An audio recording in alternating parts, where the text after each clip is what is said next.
Ara sí. Bé, gràcies per haver vingut. No tenim molt temps i per tant no farem introduccions. Sabeu que el tema d'avui és, en aquesta taula rodona, informar des d'Ucraïna, vol dir informar des de zones de conflicte en general, ens centrem a Ucraïna però no tan exclusivament. I tenim aquí 3 persones amb les que entrarem ja a explicar els seus casos directament sense més preàmbuls. Començarem per l'altra punta de la taula.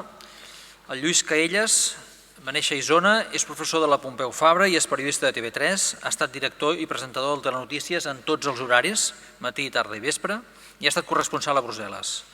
Ha estat un dels enviats de la cadena a Ucraïna on va cobrir els primers compassos de la guerra.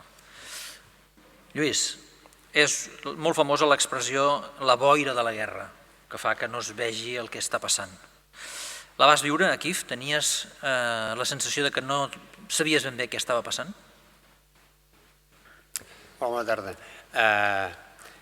Sí, hi ha el tòpic de la boira de la guerra i el tòpic de la veritat és la primera víctima de la guerra. Doncs si barregem boira amb vocació de que la boira sigui espessa per les dues parts en conflicte, en tota guerra, doncs vius aquesta situació. Quan et pregunten com la salves, jo crec que el primer que has de respondre és que no la salves. Fas el que pots i el que pots d'una manera rasa,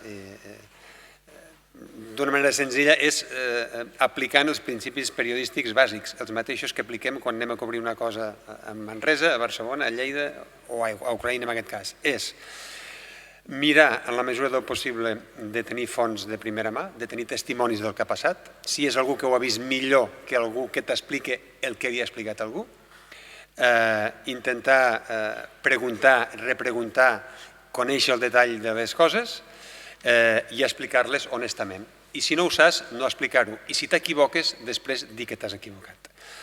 Bé, això més o menys et funciona quan fas cròniques viscudes des dels llocs dels fets, quan has d'ampliar el teu focus i intentar entendre més enllà del lloc on ets tu què està passant, és a dir, més enllà dels 3 primers arbres del bosc, que són el que veus, explicar què és el que està passant. Allà ja estàs, òbviament, en mans del que t'expliquen les parts en conflicte o gent que han estat per aquelles zones. I aquí ja has d'aplicar un altre dels principis del periodisme, que és atribuir. No donar res per fet, sinó atribuir a qui t'ha explicat, a la font que t'ha servit aquella informació, atribuir-li. I dir que a tal batalla han mort 50 efectius russos segons els ucraïnesos i 50 efectius ucraïnesos segons els russos, que és el que acostuma a passar. Molt bé, gràcies. Al seu costat tenim la Cèlia Sarnades, és de Barcelona, ha treballat en mitjans escrits com La Vanguardia i l'Ara i ha desenvolupat la major part de la seva carrera a Catalunya Ràdio, on encara és, i per la qual ha estat corresponsal a Washington. Ha estat enviada especial a molts països, entre ells a Síria i a Iraq, per exemple, i s'ha especialitzat en política internacional.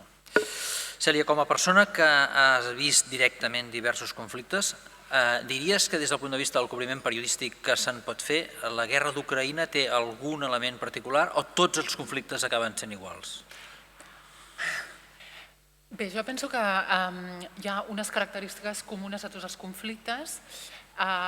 Jo no em considero una periodista de conflictes, he anat a alguns conflictes, però en absolut em considero una periodista de conflictes. De fet, crec que informar des d'una zona de conflicte planteja uns reptes des d'un punt de vista periodístic que a vegades fins i tot poden resultar incòmodes professionalment per la dificultat de contrastar les fonts, sobretot les fonts oficials, però en tot cas sí que hi ha uns trets comuns a tots els conflictes, que seria primer la gestió de la incertesa, per mi, el no saber, és a dir, la impossibilitat de planificar, de localitzar segons quines persones, un entorn totalment canviant d'una hora per l'altra, la dificultat de saber si l'endemà la ciutat on estàs ja no existirà o l'hauran encerclat o hauràs hagut de marxar. Aquesta incertesa que impedeix la planificació és el que distingeix per mi, entre moltes altres coses, la cobertura d'un conflicte d'una cobertura normal. Com has dit, jo he estat enviada, el Lluís també, enviada especial a moltíssims llocs des de fa 20 anys i sempre quan vas d'enviat especial, depèn molt del viatge, però hi ha sempre una part que més o menys et pots preparar abans, intentar localitzar gent amb qui vols parlar, temes que vols tractar. Aquí la guerra va ser, en el meu cas i en el Lluís, que els dos érem a Ucraïna quan va esclatar la guerra, és a dir, vam estar abans que comencés oficialment aquesta ofensiva, doncs va canviar molt també la cobertura que fèiem la setmana abans, la que vam fer a partir del 24 de febrer. La setmana abans cadascú anava fent els seus temes en funció dels seus interessos, el que volia fer. Els dos, per exemple, van viatjar al Donbass, que era una regió d'Ucraïna que ja estava en conflicte abans d'aquesta ofensiva, i a partir de la guerra cadascú va fer una mica el que va poder considerar. I en aquesta equació, com insisteixo i sempre que m'ho pregunten, sobretot al principi d'un conflicte la incertesa és total i absoluta. És a dir, no té res a veure cobrir la guerra d'Ucraïna al principi, com va ser el nostre cas, que si vas ara. Ara ja saps una mica per on estan els trets, ja saps, veus una mica quina està sent l'estratègia russa, veus quines zones d'Ucraïna són les més conflictives i quines s'estan salvant, i més o menys, perquè això pot canviar, òbviament Rússia pot decidir un dia bombardejar una ciutat que no ha tocat fins avui, però més o menys et permet una mínima planificació. Aquells primers temps de la invasió o l'ofensiva russa, doncs no en teníem ni idea, bàsicament, i el Lluís i jo vam compartir uns dies a Kíev, a la capital d'Ucraïna, on bàsicament vam tenir un toc de queda que va durar tot un cap de setmana, que no es podia sortir, on bàsicament ens havíem també de preocupar de tonteries logístiques com era comprar menjar, perquè no funcionava cap tipus de servei de restaurant. Anècdotes d'aquestes que també interfereixen una mica en la teva feina, que el que vols és informar. Però clar, si hi ha un toc de queda i no pots sortir al carrer, doncs t'has d'espavilar. En fi, són tot de circumstàncies que et venen donades, que tu no planifiques, sinó que et venen. Igual que el que va passar els primers dies de la guerra, que semblava que l'ofensiva russa semblava que havia de ser molt més ràpida, semblava que havien d'encerclar Kíev en 2 minuts i assetjar-la i no ha estat el cas. És a dir, semblaven moltes coses que després no s'han produït, però en aquell moment és el que nosaltres havíem de gestionar a Kíev. I això em va passar a Líbia, per exemple, en el conflicte de Líbia, que també no sabies molt bé què passaria, però jo penso que la singularitat ha estat per 2 coses. Perquè érem allà quan va començar la guerra, perquè normalment tu vas a un lloc a un conflicte quan ja ha començat el conflicte, i segon, que la gent ha percebut aquesta guerra com una guerra molt propera, una guerra en territori europeu, i per tant l'interès que ha generat aquesta guerra és enorme. Ara està baixant, i això en podem parlar després, com davalla l'interès de la gent en una cosa que sostén el temps, però al principi de la guerra va ser espectacular l'interès i el seguiment que tenia, perquè la gent la percebia molt com una guerra molt propera i que li hagués pogut passar amb ella, la seva mare, el seu pare, el seu tiet. I això va influir molt en la percepció i l'interès que la gent tenia sobre aquesta guerra. Gràcies. L'Alfons Cabrera va néixer a Barcelona, és metge, i abans que res volia preguntar-li què fa un metge fent fotos a guerres. Bé, soc metge per error i és un error que vaig descobrir tard i aleshores ja abans de... Em vaig adonar tard i ja abans, quan vaig començar a exercir de metge, doncs alhora vaig començar a formar-me per ser fotoperiodista de conflictes. És que no se'l sent. Vale. Sí. No, deia que soc metge per error, va ser una decisió errònia i aleshores jo, al moment que vaig acabar i vaig començar a exercir, em vaig començar a formar com a fotoperiodista i com a periodista en conflictes. I aleshores he anat fent coses i fins ara. Avui el tenim aquí perquè això que diu que ha anat fent coses consisteix en que ha treballat, entre altres llocs, a Kosovo i a Ucraïna, molt especialment al Donbass, abans i després que comencés la guerra tal com l'entenem ara. Ha estat guardonat a Tòquio i a París, per exemple. El fotògraf és el testimoni més fidel. Una foto val més que 1000 paraules, tot això, però clar, també pots posar-te davant de l'únic tanc cremat que hi ha en tota una província i representar les coses com no són. Com gestiones la credibilitat que té la teva obra amb el fet que no necessàriament ha de ser totalment 100% certa, diguem-ne? Doncs, és a dir, la pregunta inicial del teu plantejament de si el fotògraf és el testimoni més fidel, la resposta és que no. De fet, jo trobo que és més fàcil mentir, és més fàcil donar una visió que no es correspon amb la fotografia que amb el text. Diguem que el text és més fàcil d'escrutar, la fotografia al final, qualsevol persona que no hagi estat al lloc no té manera de dir si és veritat o no. I és exactament això, tu decideixes què fotografies i què no, i fins i tot quan fotografies una cosa pots posar una mirada o una altra. És a dir, tu pots fer una fotografia que que el subjecte quedi com un heroi, amb molta dignitat, o pots fer exactament el contrari. I de fet això succeeix molt. L'exemple aquest del tanc, que tu fas la foto del tanc que està destrossat i és l'única cosa que està destrossada, és una cosa que succeeix i el límit que hi ha en si això és una cosa que no és professionalment ètica o sí que ho és, a vegades no està molt clar. És a dir, si tu vas a cobrir una guerra, tu has d'explicar les coses relacionades amb la guerra. Fins a quin punt és notícia que a 4 carrers la gent estigui a un parc descansant i tal. Bé, doncs jo personalment intento trobar l'equilibri, perquè al final succeeix una cosa que no només hi ha un fotògraf que pot prendre una decisió que un altre pot considerar que no és correcta, sinó que al final el mitjà també busca la fotografia que causa un impacte, però és que no només el mitjà, la gent també, quan consumeix fotografia, diguem-ne que a les xarxes socials les fotos que tenen més interaccions són les més dramàtiques. Això passa a la guerra, això passa a les manifestacions de Barcelona, que és una cosa que es critica molt hòstia, has fet una foto del contenidor cremant. I dius, bueno, clar, però és que han cremat molts contenidors. Una altra cosa és que passi una cosa anecdòtica que no sigui representativa en absolut del que ha passat i la treguis com a... I després passa una cosa, el fotògraf normalment tu estàs allà una estona i tu fas fotografies de tot. És a dir, tu no fas una foto i te'n vas.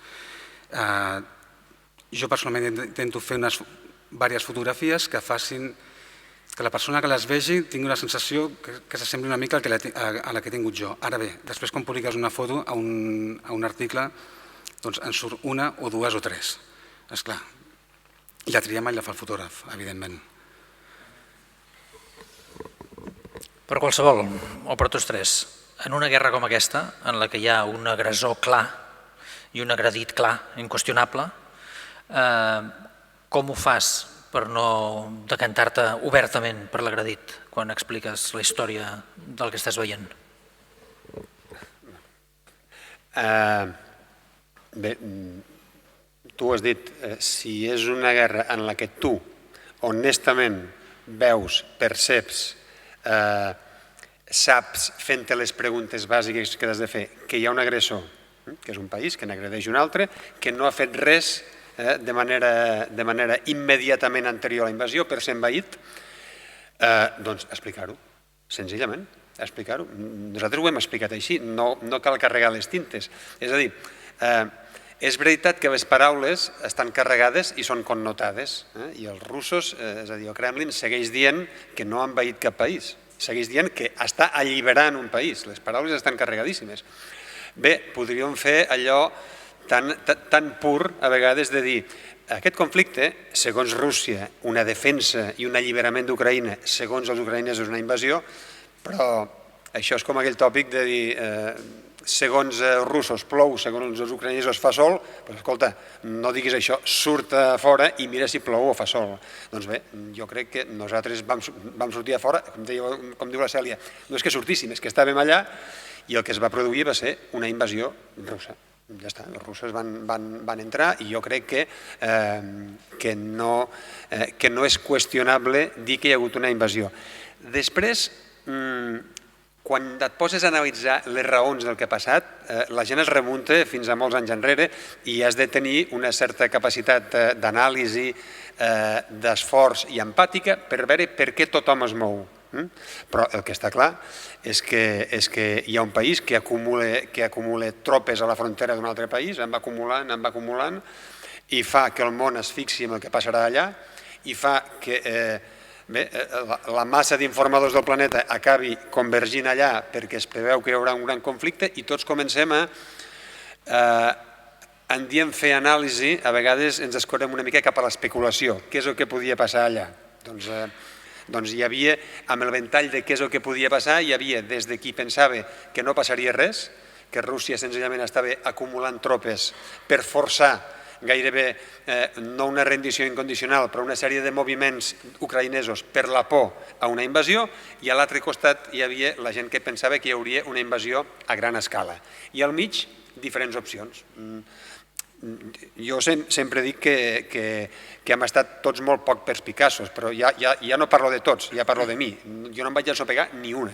És a dir, vam pensar, jo estava convençut que hi hauria algun atac quirúrgic, però que no hi hauria mai una invasió a gran escala.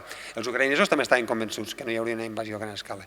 Només els serveis secrets dels Estats Units deien que hi hauria una invasió a gran escala. Però com que veníem de l'Iraq i de la creació de la mentida de les armes químiques, doncs no ens els creiem.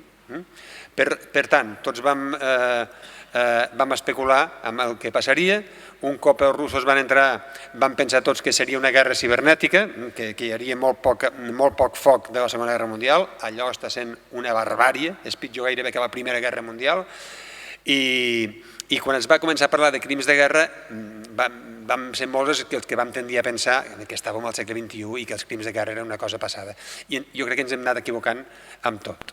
Ara bé, amb el fet de si és una invasió o no és una invasió, jo crec que has de ser no valent, sinó rigorós amb el que tu veus, honest amb el que tu perceps i explicar-ho.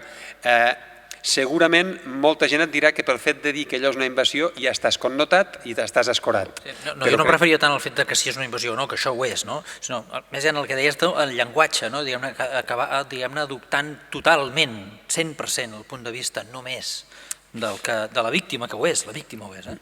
Nosaltres, i acabo ja, el que hem intentat sempre és contextualitzar molt tot el que passa. I a vegades, i com comentaves ara fa un moment, a vegades fins i tot una mica contra la inèrcia, perquè jo recordo que de Barcelona ens trucaven i ens deien bé, connectarem amb tu per saber com està Kíiv. Això 4 dies abans de la invasió, o una setmana, que 4 dies abans estàvem al Donbass. Com està Kíiv? I jo els deia, escolteu, Kíiv està normal. És una ciutat on els restaurants estan oberts, on les escoles estan obertes, on els cotxes van pels carrers, els bars estan plens, la gent surt a sopar, i això hem intentat dir-ho des del primer dia. Sí que és veritat que els mitjans de comunicació tendim a fer un llenguatge una mica recurrent i si hi ha un conflicte ens centrem en el conflicte. I si un mitjà ha explicat o té unes imatges o té un relat o té una història relacionada amb aquell conflicte, tu tens tendència, si aquell mitjà, és a dir, quan la BBC fa una cosa, al darrere anem molts. Ostres, quina idea que ha tingut la BBC, quina capacitat de produir que ha tingut. Doncs anem molts i ens deixem emportar per un relat i acabem creant un relat que a vegades és un cercle continu, és un cercle viciat. A vegades, amb els de 30 minuts, comentem que quan vas a fer un reportatge en un país del tercer món, de seguida vas a buscar el mercat, el carrer, el barri degradat, perquè la imatge que tenim del tercer món, quan arribem al tercer món ja la portem al cap i som incapaços de trencar-la. La CNN va fer un exercici molt important, molt atractiu fa uns anys, que va ser passar tota una sèrie d'imatges de ciutats. Llavors es preguntava, quina ciutat és Nova York? Quina és el Caire? I al Caire hi ha un barri que pot ser Manhattan. I a Nova York hi ha un barri que pot ser Kinshasa. És a dir, cada ciutat té les seues misèries i el seu glamour. Nosaltres el que fem a vegades és petrificar la misèria en unes ciutats i petrificar el glamour a les altres. I aleshores, amb els conflictes, a vegades jo crec que també ens passa això, que tenim la vista molt posada amb el conflicte, amb el foc, amb la destrucció, i hi ha moltes altres coses que si tens temps val la pena de fer perquè també expliquen el conflicte, sobretot en relació a les històries de la gent.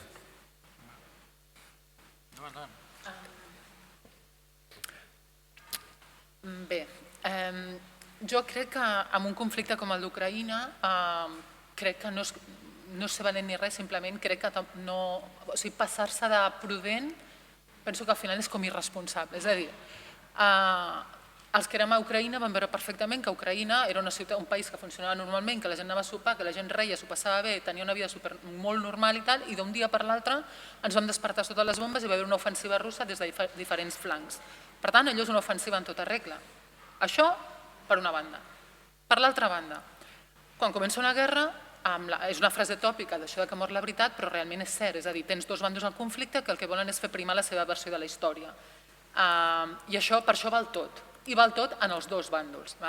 Llavors, us explico alguna anècdota com funciona una mica la informació en temps de guerra, però, per exemple, en el cas concret d'Ucraïna, doncs, Lluís, te'n recordaràs que en el moment que va començar la guerra, Doncs el Ministeri de Defensa, a través de les xarxes, perquè entren en joc les xarxes socials, primer, les xarxes socials com a font d'informació de molts ucraïnesos, que internet sempre no va deixar de funcionar en cap moment i penjaven molta informació, molts vídeos, tenies molta informació de primera mà a través de les xarxes, cosa que no havia viscut jo en cap conflicte abans, per tant tenies accés a informació diferent de l'oficial que et servia per contrastar, sobretot si seguies gent, per exemple, que vivia a Kíev, doncs podies veure què estava passant en diversos barris, com la gent va començar a amagar-se sota el metro, etc. Si això era una font d'informació. Però si seguies el compte del Ministeri de Defensa, recordo que el segon dia de l'ofensiva penjaven ja un gràfic a les xarxes que deien ja el segon dia que havien matat 4.000 soldats russos, que deies, home, ho veig poc probable, saps? I era una forma de difondre una informació per aixecar la moral, per mantenir una moral que de seguida els ucraïnesos es van com volcar molt en aquella guerra, molts joves que es van anar a lluitar a les unitats de defensa territorial, que són un exèrcit no regular, és a dir, hi havia un moviment d'implicació en la guerra i d'anar a lluitar molt fort, i la informació del Ministeri de Defensa tenia dos objectius, mobilitzar la gent i mantenir l'ànim alt i interpreto que influïen les informacions que feia la premsa internacional. El Ministeri de Defensa va crear un grup de Telegram on molts periodistes estaven posats, on si haguéssiu llegit el tipus d'informació que difonien, era una informació purament de pura propaganda, sense cap tipus de filtre i amb un llenguatge també molt patriòtic, molt propagandístic, etc. Per tant, s'ha de filtrar la informació dels dos bàndols i els dos bàndols intenten intoxicar o intenten difondre la seva versió dels fets si cal exagerant-la.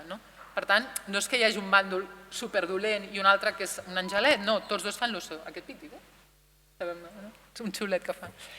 Per tant, passen les dues bandes. I després, com a periodista, jo crec que en aquest cas, com que nosaltres estem a Ucraïna, i jo em plantejava aquesta qüestió, vaig decidir que quan nosaltres teníem un company que era a Rússia, doncs el nostre company de Rússia explicava la versió russa. I jo, com que estava a Ucraïna, i ell parlava per ell, jo explicava el que passava a Ucraïna i la versió ucraïnesa. Al marge que quan et preguntin puguis fer tot un històric i un background que és bo tenir-lo de per què Rússia se sent com se sent, per què es pot sentir humiliada o decidida a invadir Ucraïna, tot té unes raons històriques, segurament, etc. Això és una altra cosa. Però quan tu estàs sobre el terreny, jo el que explico és la realitat sobre la qual estic, i en aquest cas era Ucraïna. I en aquest cas el meu interès principal va ser explicar el que li passava als ucraïnesos. Punto. I el que m'explicaven els ucraïnesos amb qui jo em creuava, amb qui jo parlava, i com deia abans el Lluís, jo crec que quan la informació és tan confusa i quan realment no saps molt bé què està passant, perquè la informació oficial que reps està totalment mediatitzada, el que has de fer és recórrer a parlar i la teva funció és parlar amb la gent.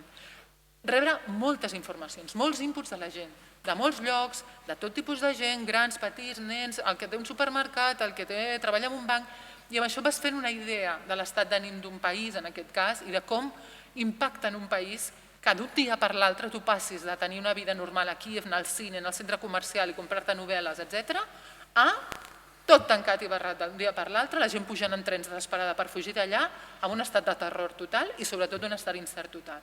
Això és el repte per a nosaltres d'explicar i això és el que jo em vaig centrar en explicar. I després el que passés a Rússia, doncs ja ho vaig delegar en el Manel Elias, que ho feia molt bé, i ja està. Molt bé, Alfons. Jo enllaçaré amb l'últim que ha dit la Cèlia, que diguem que quan tu escrius... Jo soc fotoperiodista, però aquest conflicte l'he cobert sobretot escrit. Aleshores, tu quan estàs sobre el terreny, el que fa la gent és explicar el que veu i depèn del que li demanin o de l'extensió que tingui l'article, doncs pot donar un context o explicar coses que potser no estan passant exactament al lloc on estàs. Tu pots estar a Kíev i que salti la notícia a Odessa i si has de fer una crònica aquell dia, doncs ho has d'explicar. Aleshores, l'origen de la pregunta crec que venia amb un cas que hi ha un agressor clar i d'això com ho fas per mantenir una mica la distància, anava per aquí no, doncs és el que deia ella. Al final els conflictes tu, la majoria de vegades, i en aquest conflicte és exactament així, només el pots cobrir d'una banda. O estàs amb els ucraïnesos o els pocs que han pogut estan amb els russos. Aleshores, tot explicar el que veus, trobo. Tot el que sigui una valoració de la legitimitat o la no legitimitat de la invasió en general o de qualsevol d'això en sis, de qualsevol altra cosa que succeeixi, depèn, tu pots fer una crònica sense buscar aquest context polític, això d'una banda.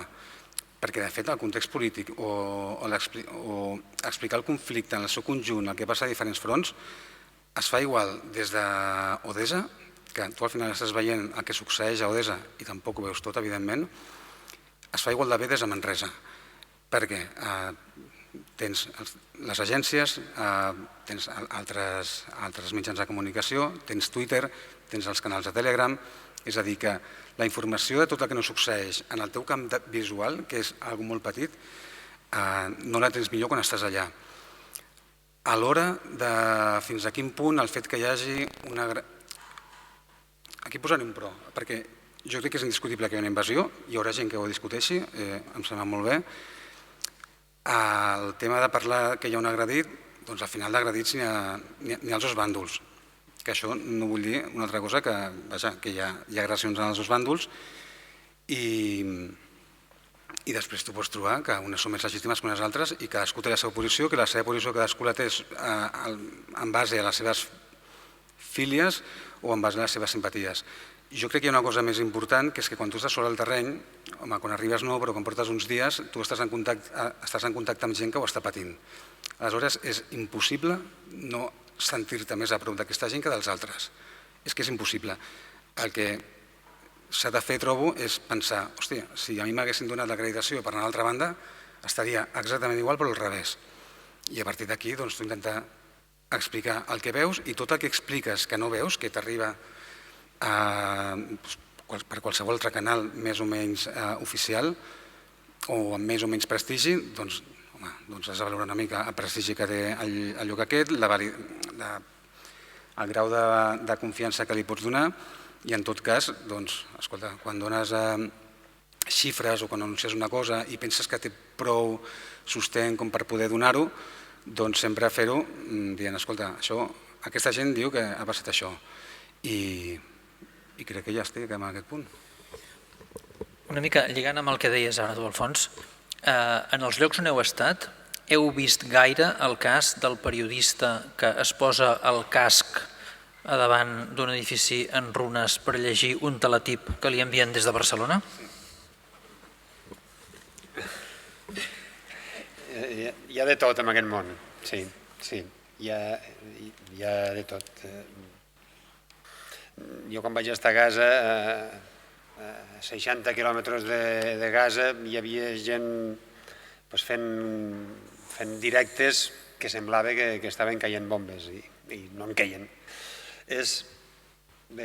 A la professió també hi ha misèries. Hauríem de fer una mica d'autocrítica amb això, perquè això és diguem-ne, crear una imatge per potenciar una credibilitat de la informació que es dona, que en realitat és fingida, és fake. El teletip és el teletip, el llegeixis amb casc des d'allà o el llegeixis amb corbata des d'aquí. Jo crec que amb això, abundant amb el que es deia fins ara, és a dir, a nosaltres, quan ens envien a un lloc, és per fer cròniques, i les cròniques, per definició, han de ser viscudes. Per tant, no hi pot haver crònica feta des de Barcelona sobre un bombardeig a Kíev o sobre com al metro de Kharkiv la gent sobreviu perquè tenen por. Això des de Barcelona no es pot fer. Podràs fer un vídeo amb imatges que t'ha arribat, amb material que t'envien les agències i, de fet, moltes de les peces que es fan les televisions són així, perquè ningú pot tenir infinites persones sobre els infinits llocs, o no infinits, sobre els múltiples llocs on passen coses. Però quan tu vas a un lloc per fer una crònica, l'has de viure i aleshores has d'estar sobre el terreny. I estar sobre el terreny vol dir estar on passen les coses. I és veritat que a vegades en un conflicte estar on passen les coses implica protegir-te. I protegir-te, en la mesura que et puguis protegir, doncs bé, és portar un casc o portar una armilla i vas més tranquil, la teva empresa va més tranquil. Quan te la poses, quan no te la poses? Aquí també hi entra una mica el personatge i la psique i la manera de fer que té cadascú.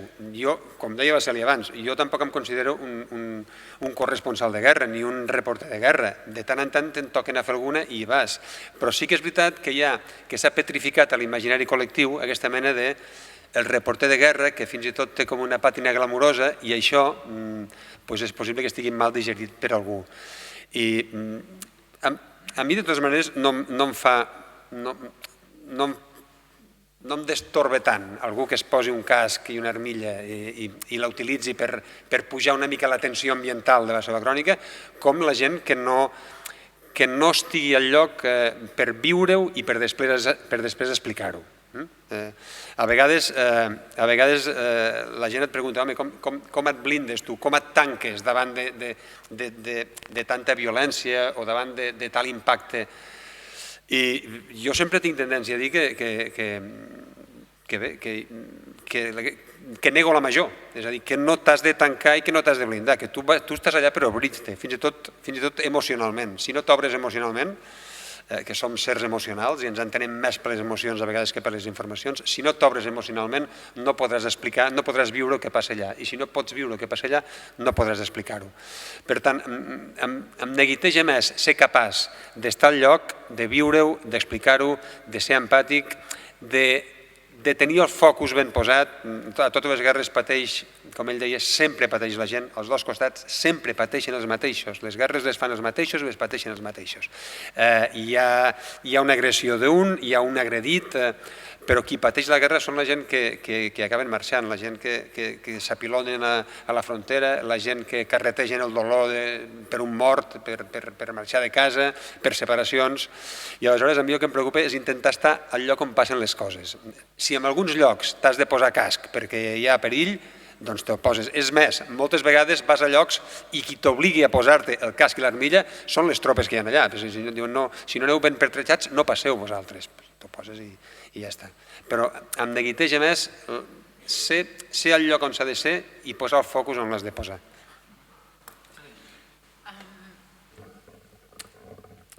Bé, aquesta situació que descrius, sí, segurament passa algunes vegades, com en totes les professions hi ha gent que no fa bé la seva feina. És cert que la cobertura de conflictes és un cas molt particular. Jo recordo molt a Líbia, més que a Ucraïna, a la premsa dels Estats Units, la premsa americana tendeix més a l'espectacle. Aquí també crec que també hi ha hagut una deriva cap al periodisme espectacle a determinades televisions, però es tendeix una mica a l'espectacle en el sentit que si a terra, a Benghazi, que era la ciutat rebel de Líbia, a terra un equip de la CNN, igual eren 40 persones. I el que feia les cròniques solia ser un tio normalment molt guapo, molt atleta, que semblava Hyperman i amb les ulleres de sol i el xaleco quan més se criden i millor, és a dir, l'armilla, perdó. És a dir, sí que hi ha una certa estètica de la cobertura de guerra que a mi, francament, em resultava, me'n recordo, a Líbia molt molesta. I després hi ha l'altre extrem, que és com les guerres es converteixen també en una mena d'imant, d'atracció per molts periodistes que intenten obrir-se camí, perquè és una professió, com sabeu, molt complicada d'obrir-se camí, en molts casos molt precària, i llavors hi ha molts periodistes que van a les guerres a fer-se un nom. No ho dic en el sentit pejoratiu, en aquest cas en absolut, sinó intentar fer-se un forat i aconseguir encàrrecs, aconseguir publicar, etc. I les seves condicions són molt precàries a l'hora de cobrir una guerra. És a dir, el Lluís i jo, que treballem en un mitjà públic, no anem a cap conflicte sense el nostre casc i la nostra armilla. I és més, l'empresa ens obliga a fer-ho. Jo la faig servir molt poc, però si cal, sí. I després hi ha la gent que va a la guerra sense absolutament res i que han d'anar a llocs molt perillosos sense cap tipus de protecció, etc. Fins al punt que al final es crea una mena de mercat negre d'armilles perquè hi ha gent que realment està allà amb una sabata i una espardenya, cosa que no s'hauria de tolerar però passa. Això per un cantó. Segon, en la línia que es deia, jo vull incidir que la violència, les persones en situació de violència, n'hi ha moltes en situació de violència sense que necessàriament caiguin bombes, és a dir, que les bombes són espectaculars, la gent que informa amb l'armilla i amb un edifici bombardejat al darrere és una imatge potent i forta i darrere hi ha molt patiment i molta destrucció, però jo també vull parlar de molta gent que viu en situació de violència sense que li caiguin aquestes bombes. I per això parlo, per exemple, hem vist molt patiment en la gent d'Ucraïna que fugia i aquell desconcert tan profund que hi havia en la gent, de dir què està passant, com la meva vida ha canviat d'un dia per l'altre, ja deixant enrere el meu marit, me'n vaig amb els meus fills no sé a on, molt patiment hi havia. Però també considero que és igual de difícil, important explicar i transmetre el patiment, per exemple, d'un camp de refugiats a Lesbos. Hi ha una situació de violència latent allà i una situació de violència que porta la gent al darrere. Unes històries duríssimes, duríssimes, i que en el fons també és una situació com, no sé com dir-te, és un conflicte també allò, perquè ja la gent està vivint en unes situacions molt precàries, en unes situacions, en unes històries horribles de violència, de tristor i d'abús, que també per mi és quasi com una cobertura de conflicte. Sobretot alhora com a periodista d'intentar transmetre com se sent la gent, què està patint la gent i com ho has d'explicar. És a dir, com has d'explicar sense quedar-te ni en l'asèpsia de dir soc molt objectiu, explico objectivament que aquest senyor ve d'aquí, tal, sense quedar-te amb aquesta pura asèpsia que no transmet res, i amb el repte de transmetre què els hi passa sense caure en aquell gruisme fàcil. Aquest repte del periodisme que per mi està en les zones, quan cobreixes una guerra i quan cobreixes un camp de refugiats, aquest per mi és el repte més difícil com a periodista a l'hora d'afrontar aquest tipus de situacions que es donen, insisteixo, no només en un conflicte obert amb bombes, sinó en altres situacions que en el món hi ha situacions molt complicades ara. Pel que fa a d'informar amb l'armilla i el casc, al final s'ha de mirar quin és el grau de risc. Hi ha una part que... No seria tant només l'armilla i el casc com la ficció, diguem, eh? La imatge aquesta, sí. Hi ha d'una banda, hi ha llocs que, com deia el Lluís Caelles, ara arribar a primera línia és molt complicat, ara no, des de la invasió aquesta a gran escala que va començar al febrer, arribar a primera línia ho han aconseguit uns quants escollits, és gairebé impossible per tothom, fins i tot quan hi ha grans mitjans al darrere, doncs costa molt. Jo no ho he aconseguit, però sí que l'any passat, a la guerra del Donbass, que la cosa està més tranquil·la, doncs s'hi podia anar fins a trinxeres. I allà, com deia ell, sense casc, sense armilla no pots arribar. Després està un exemple que més s'ha criticat a molts periodistes. Hi ha un bombardeig, en aquest cas, el periodista,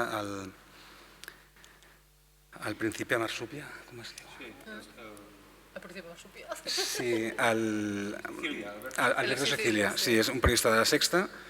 Que és el Príncipe Marsupia a la xarxa. Exacte, i doncs li van caure pals, moltíssims pals, perquè hi havia una imatge, va fer un directe a televisió, doncs normalment és quan crida a mirar de donar aquesta imatge, i anava amb l'armilla de premsa i el casc, i es veia unes senyores que tornaven de fer la compra amb bosses de la compra, i aleshores deien que, hòstia, que aquestes senyores van com si no passés res, i aquest va vestit com de... Doncs aquí s'ha de valorar un risc, és a dir, quantes opcions hi ha que en aquell moment caigui un altre projectil.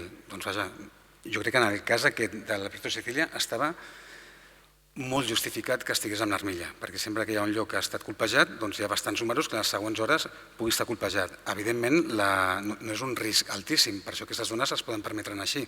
Després hi ha una altra cosa, aquestes dues dones no tenen l'armilla.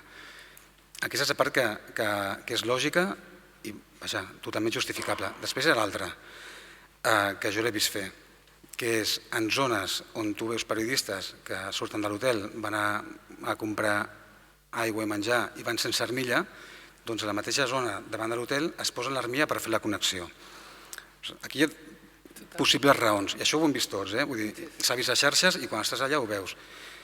Hi ha diverses opcions. També hi ha el periodista, que això es veu poc, que va amb l'armilla tot arreu, perquè està emparanoiat, té por i em sembla molt bé. Però dic, aquest que es posa l'armilla per fer el directe, doncs pot ser que li demani a la televisió, perquè la televisió busca donar aquesta imatge, i aleshores ell, si li diu a la tele, doncs què t'ha de fer? L'altre és que li demani l'assegurança, és a dir, jo et cobreixo,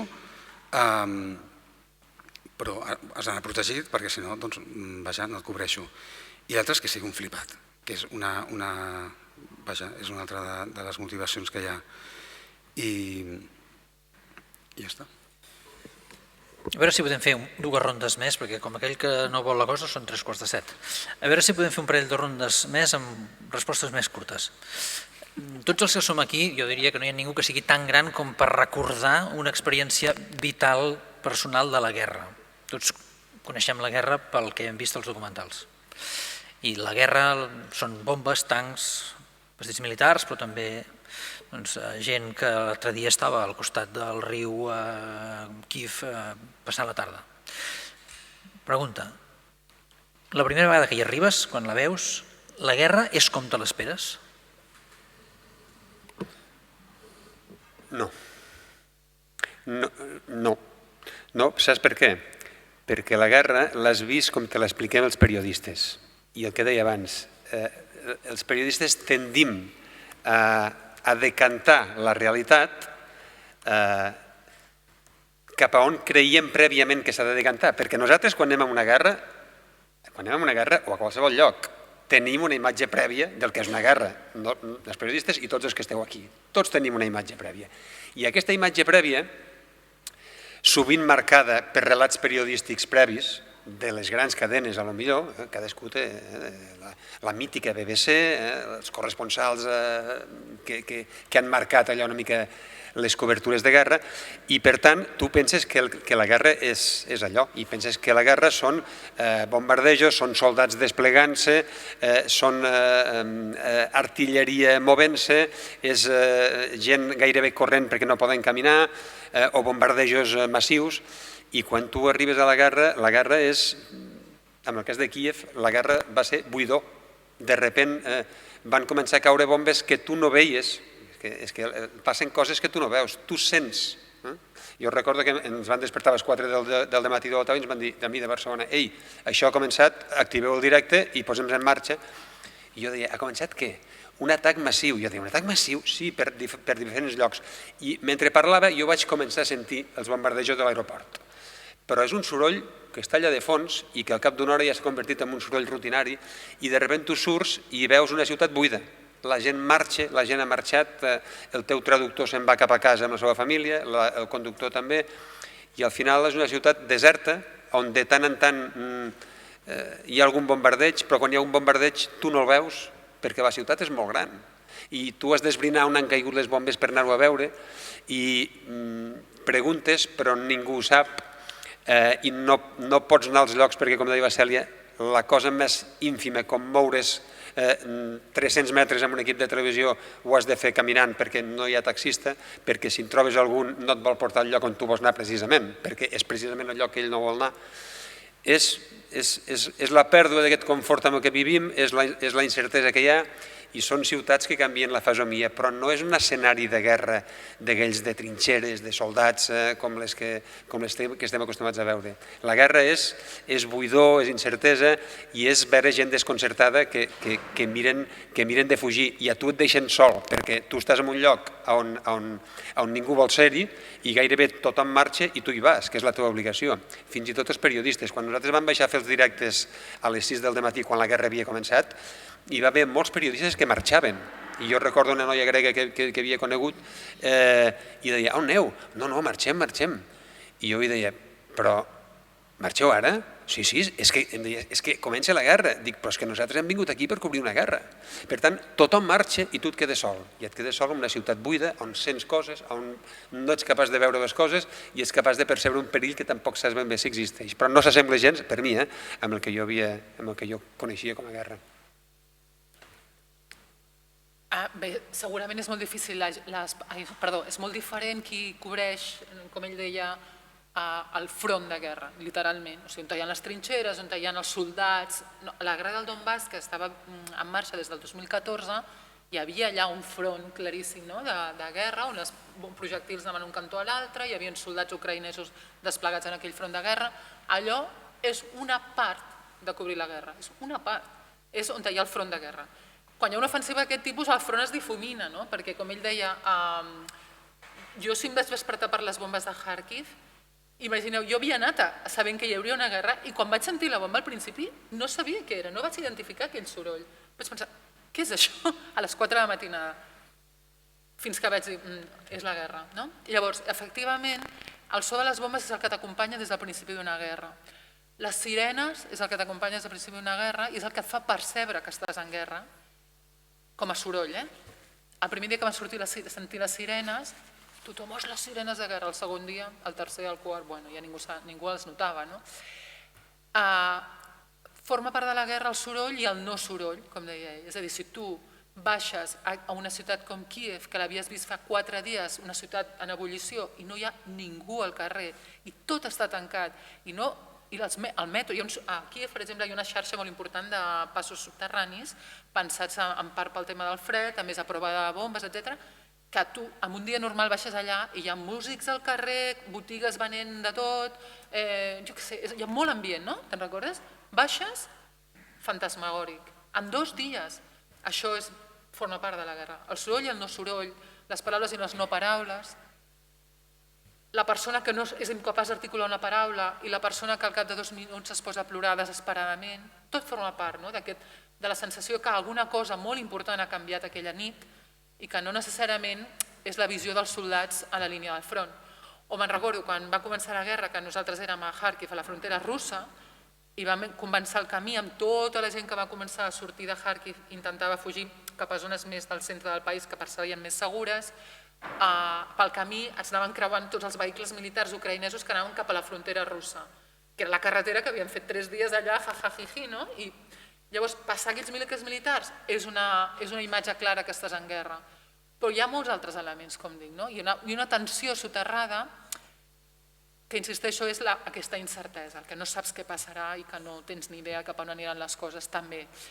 I jo, com que jo no crec que parli més, només hi ha 2 imatges que per mi una mica resumeixen la guerra. Primer, la sorpresa que genera, la rapidesa amb què la gent normalitza la guerra, no la guerra, sinó que s'acostuma a aquella nova situació. Me'n recordo molt, ell parlava del traductor, el nostre traductor i la seva dona se'n van anar pitant quan va començar la guerra, perquè es van apuntar ell a les forces de defensa territorials i ella a traduir i a ajudar a l'exèrcit del seu poble.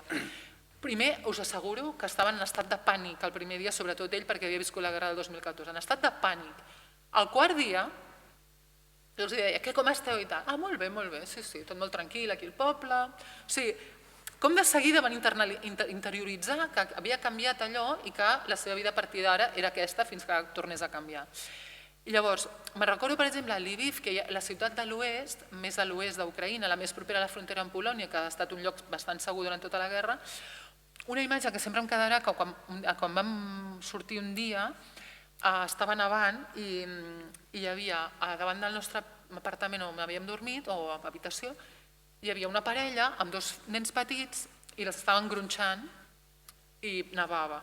I va començar la sirena molt forta, a Lviv no sonaven les sirenes, perquè Lviv era una zona que s'havia preservat bastant. I aquell dia van sonar les sirenes, perquè després vam saber que havia sobrevolat un dron rus, van sonar les sirenes, no es van immutar i van continuar allà gronxant els nens a la neu, i vaig pensar, bueno, això forma part de la guerra, la gent segueix amb la seva vida normal mentre sonen les sirenes i ja tenen interioritzat que és això, i ja està. I una altra imatge molt potent per mi, que aquell dia vaig dir, això sembla una pel·lícula realment, va ser el dia que vam agafar el tren des de la capital, Kíev, cap a l'oest, un tren on eren uns trens no regulars que arribaven a l'estació i en el moment que arribaven milers de persones s'abraonaven sobre el tren i pujava qui podia a cop del que fos.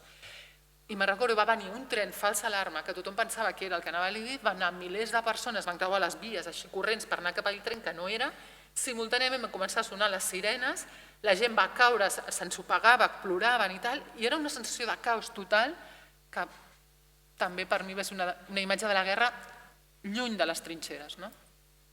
Aquí em quedo. Doncs jo entenc que la guerra s'assembla a la idea que tenim de la guerra en el front i molts pocs quilòmetres endins. I com us deia abans, jo en la inversió que està des del 24 de febrer, jo això no ho he vist en imatges, les poques que han sortit. Al Donbass es podia veure, l'únic que tampoc era una guerra molt gaire activa.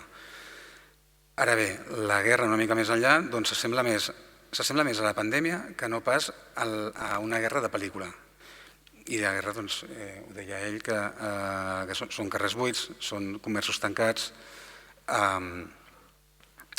És una sensació, al principi era una sensació com de paranoia de la gent, després de certa normalitat.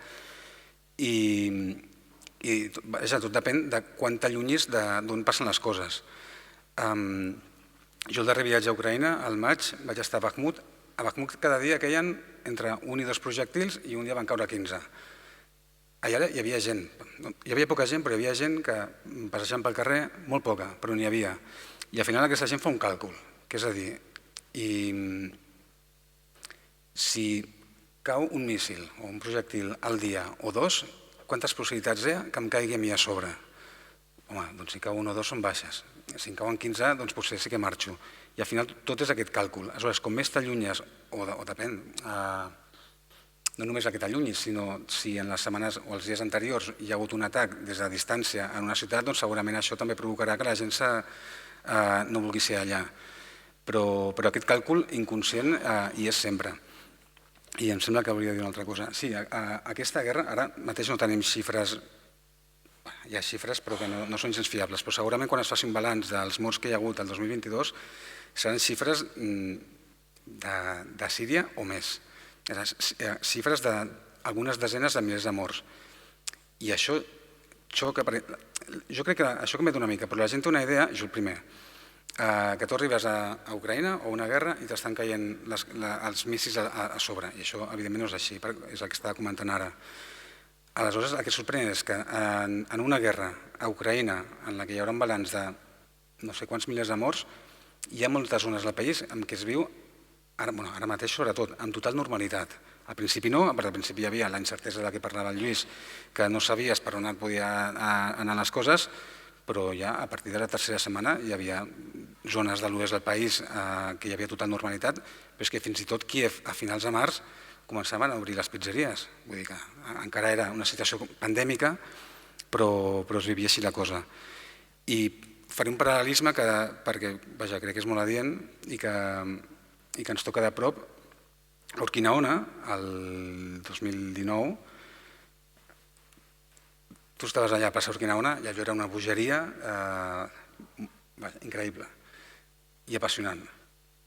I te n'anaves a agafar cobertura per enviar una foto, el que sigui, 2 carrers més enllà, a Passeig de Gràcia. Jo vaig entrar per anar al bany i per buscar cobertura a un bar de tapes basc, el bar estava ple de gent fent tapes i tal, i a 200 metres era el caos més absolut. Doncs això és el mateix, salvant una mica la diferència de... L'última. Veure com gent mata a innocents desconeguts i gent intenta viure la seva vida mentre altres moren, canvia la teva visió de la condició humana?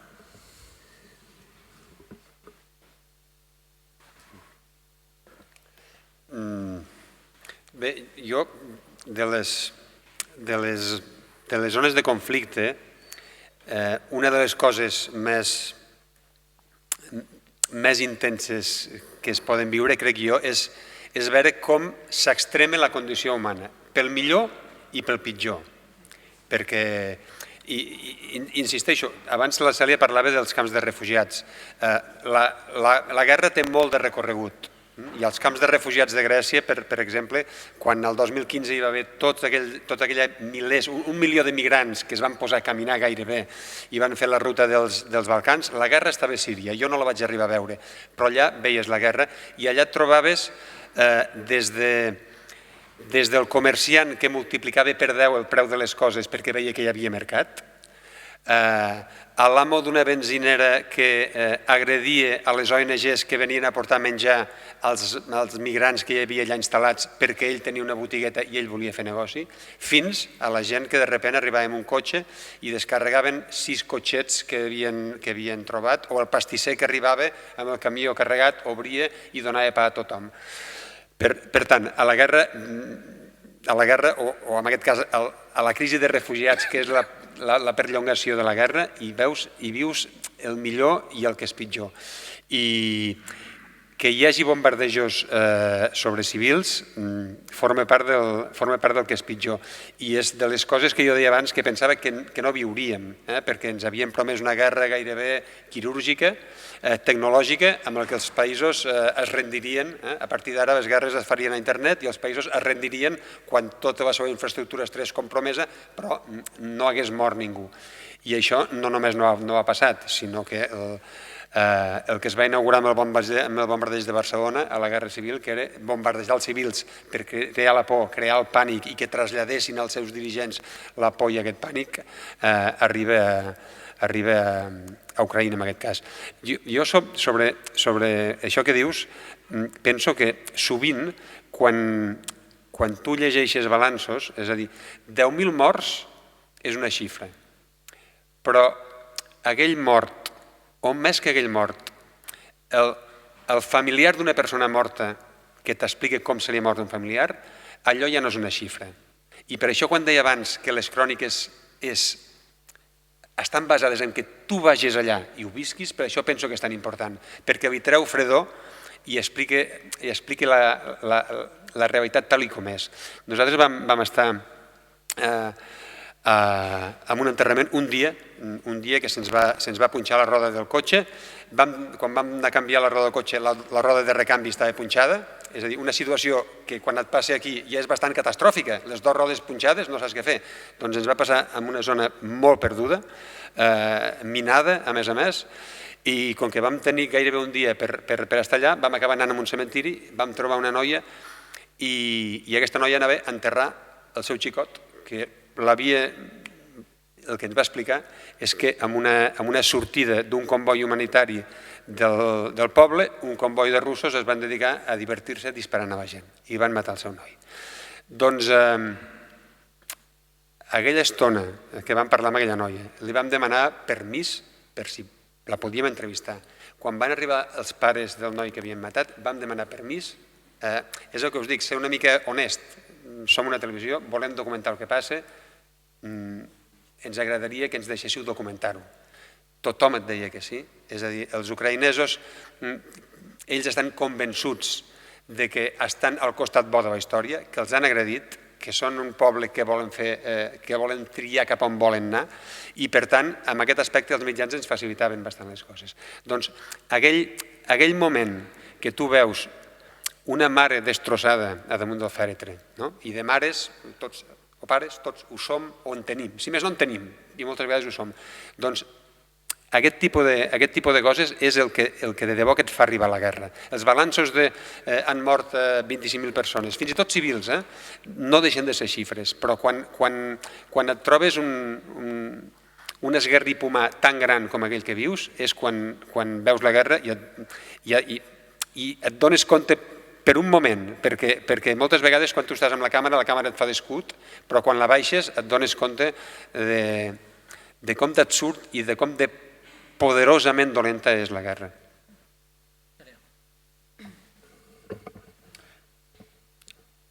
Bé, jo ratifico una mica el missatge inicial del Lluís, que la guerra treu el millor i el pitjor de la gent, i això és així.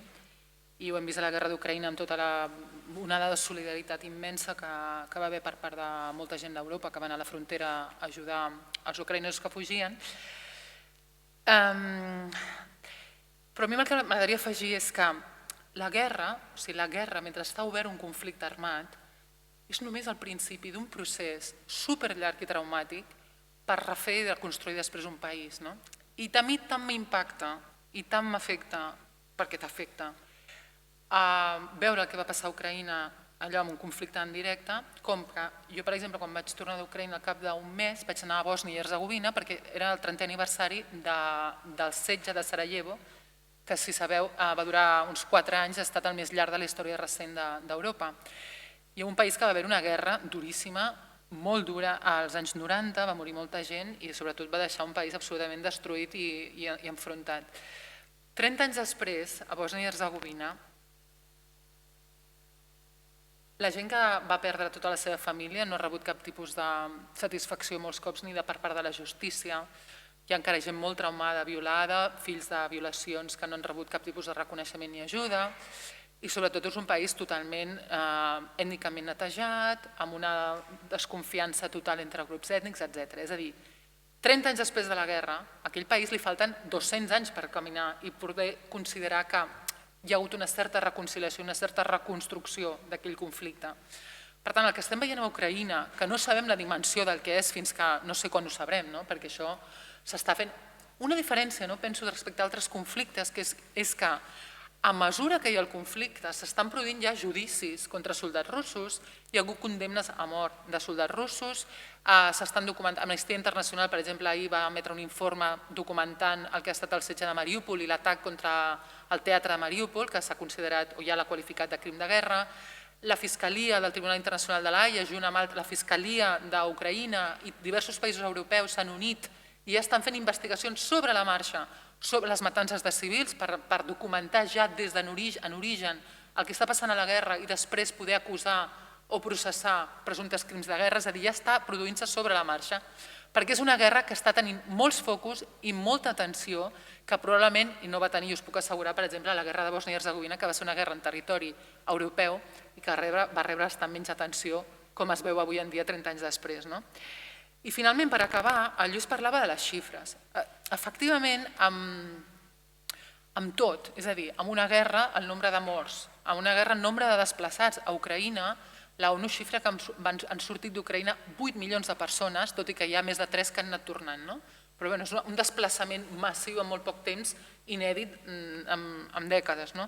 Per tant, les xifres sempre tendeixen a fer-nos perdre una mica la percepció del que està passant. No sé, tu et diuen 8 milions de persones han sortit d'Ucraïna. Sí, sembla molt, però exactament t'estàs fent una idea. 50.000 civils han mort. Sí, són molts, però igual te n'adones més si expliques la història d'un mort en particular. I llavors, aquí per mi el debat és què ensenyem. És a dir, per evitar que la gent es quedi amb les xifres i potser això immunitza al final, de dir, hosti, quants morts? Sí, vale, hi ha hagut molts morts, sí. Què ensenyem perquè la gent sigui molt conscient realment, i això ja és un debat sobretot pels fotògrafs, i n'hi ha hagut durant totes les guerres, i n'hi ha hagut en aquesta guerra d'Ucraïna. Què ensenyes? Ensenyes gent morta o no l'ensenyes?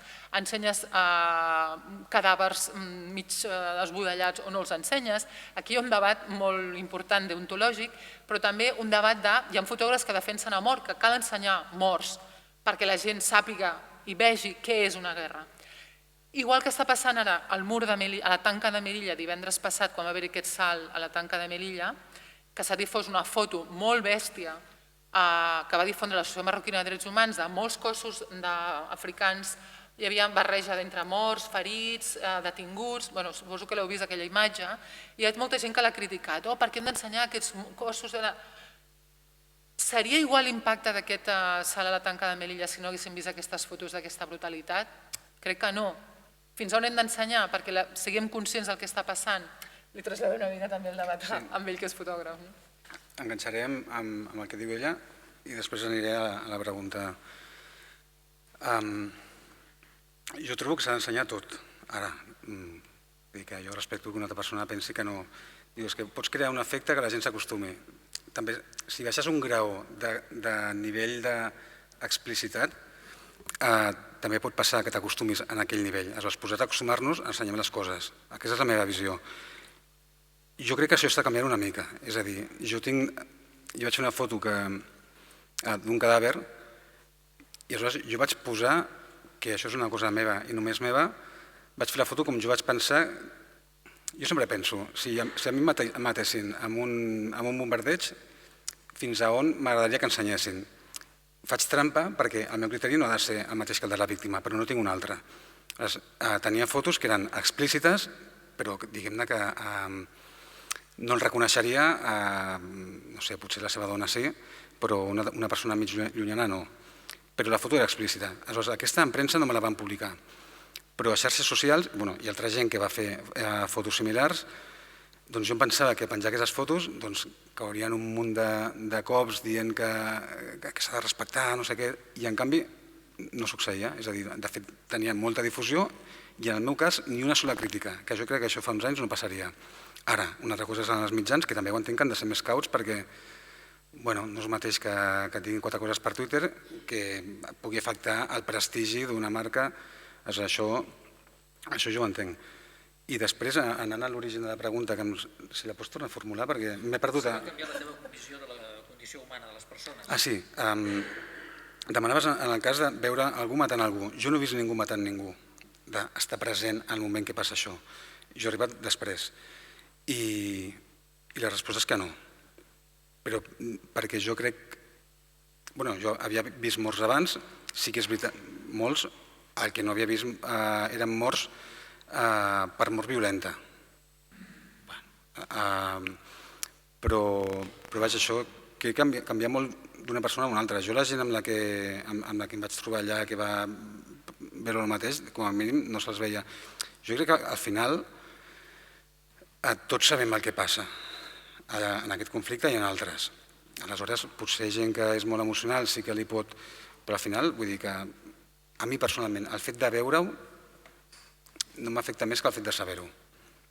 Ara, també suposo que la cosa canviaria si veiés el moment en què maten algú o, que no m'ha succeït, de veure un nen mort, que jo crec que aquí la cosa canviaria.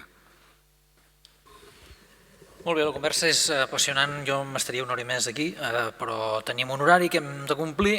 Per totes maneres, si algú volgués fer una pregunta, una i curta, encara li deixaríem fer, si es decidís ja.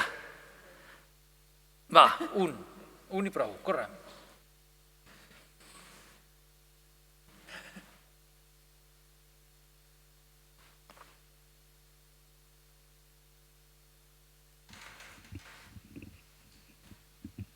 La resposta haurà de ser curta per això, Gràcies per aquest honor de fer la pregunta. Però dic, què hagués passat? S'ha dit que el Putin va voler entrar a l'OTAN a començaments del 2000 i sembla que, no sé, dic si va ser veritat això que va fer aquesta sol·licitud de bona fe, després sembla que li van dir que no, van ser els americans que van dir que no hagués tingut sentit mantenir l'OTAN si no hi hagués hagut enemic perquè el tenien a dintre, hi hauria pau ara, el negoci de les armes disminuiria molt, ara hem sentit aquests dies que el 2% del PIB, tots els 30 països que composen l'OTAN invertiran, com ho veieu això? Qui vol contestar? Amb un que contesti farem el fet. Cèlia, tu tens... Sí, qualsevol dels dos, va. Ho fem a bocins i ja està. El problema de la pregunta és que ens hem d'anar articulant hipòtesi damunt hipòtesi, i aleshores és molt difícil. Sí que hi ha la tesi que la gran tensió arrenca quan s'acaba la Guerra Freda i se suposa que hi ha unes promeses d'Alemanya i Estats Units a Gorbachev dient-li que l'OTAN que accepti la unificació d'Alemanya a canvi que l'OTAN no s'expandirà ni una polzada cap a l'est. No està documentat això, els historiadors no es posen d'acord amb això, però hi ha molta gent que diu, el Gorbachev a les seves memòries diu que li van prometre això i que això no es va complir. I amb aquest entorn cal no pensar, el que us deia, que som certs emocionals, jo a l'hora d'interpretar les coses intento baixar bastant a les emocions, que hi havia un alt càrrec del KGB destacat a l'Alemanya Oriental que es va dedicar a cremar documentació quan va haver assetjada la seu ell era del KGB, era la seu dels serveis secrets de l'Alemanya Oriental, que es va haver assetjat per la gent, va estar cremant documents, va demanar ajuda a Moscou perquè se sentia assetjat, no li van donar i es va donar compte que l'imperi soviètic havia caigut. I aquest senyor es deia Vladimir Putin i és el senyor que ara és president. I aquest senyor ha heretat tota aquesta rancúnia històrica. Si és veritat que li van prometre allò a Gorbachev o no, no està demostrat. Ara bé, és cert que l'OTAN per existir necessita un enemic, si no, no té sentit que existeixi. I l'OTAN, com deia Macron fa un parell d'anys, potser estava en mort cerebral i ara que ha trobat de nou un enemic disposat a anar a la guerra, ja ho veieu, parles de 30, ja són 32, o dos que estan a l'horitzó que hi han de posar el 2%. I el 2% em sembla que deia el secretari general que ha de passar de ser objectiu a ser llindar. És a dir, que totes les hipòtesis estan obertes, jo no et sé respondre. Sí, efectivament, el que ell ha explicat és el que s'ha publicat. També, per exemple, Javier Solana, secretari general de l'OTAN, recordo una entrevista que va dir que havia estat un error històric que l'OTAN li oferís o s'acostés a Ucraïna com per suggerir-li que algun dia podria ser membre, perquè això va despertar una mica també aquesta sensació de que, clar, tu et preguntes a veure què faria, no sé si és una mica demagògica aquesta pregunta, però què faria als Estats Units si tingués una associació militar de 30 països tancant el cercle al voltant seu? M'agradaria saber com hagués reaccionat als Estats Units, també t'ho dic, no? O sigui que no crec que segurament cap gran potència o que cregui que ho és, com és el cas de Rússia, doncs permetria això així gratuïtament, sense com a mínim fer algun tipus d'escarafall que en aquest cas ha arribat a una ofensiva armada. El tema de l'OTAN, efectivament, és una estructura heredada de la Guerra Freda, d'una lògica de blocs que hauria d'estar molt superada, i ara s'ha demostrat que no només ha identificat Rússia com a principal amenaça, sinó que ha afegit a la Xina com a oficialment potencial, no amenaça, però que ens molesta una mica. Per tant, aquesta dinàmica bona no és, segur, i positiva per al món tampoc. I m'agradaria acabar amb una frase d'una entrevista amb una persona amb què vaig parlar fa pocs dies, que és el president de l'Associació d'Investigadors per la Pau més important del món, que és americana, i que em va dir, mira, jo li preguntava per aquesta dinàmica de blocs, sembla que ha ressuscitat, i l'OTAN està com consagrant amb aquest discurs, i em deia, mira, el problema és que aquests blocs, sí, però em va dir, la divisió principal de blocs en el món no és est-oest, és nord-sud, i em deia, és molt més amenaçadora, si vols dir, preocupant i risc per l'estabilitat mundial, la gran diferència terrorífica de desigualtat que hi ha entre el nord i el sud, amb milions de persones vivint com estan, que aquestes velles rancúnies entre els blocs de l'est i oest. No sé si té raó, però em resulta una reflexió interessant, la veritat. Jo només vull comentar una cosa. Més enllà d'aquest possible greuge que pugui explicar això, jo crec que hi ha una cosa que sempre s'oblida molta gent de dir els interessos dels Estats Units, d'Europa, de l'OTAN, de Rússia i tal, que al final la decisió de formar part de l'OTAN o no, jo soc un il·lús i penso que ha de ser sobirana de l'estat que la fa. Més enllà que a un li agradi l'OTAN o no li agradi l'OTAN. I aleshores jo entenc que Ucraïna és sobirana per triar aquest camí al marge de les simpaties que tingui cadascú. Molt bé. La pròxima edició d'aquesta Universitat Catalana d'Estiu pot estar dedicada a la geopolítica i tornarem perquè això donaria per tot un altre debat. Ho deixem aquí. Moltes gràcies.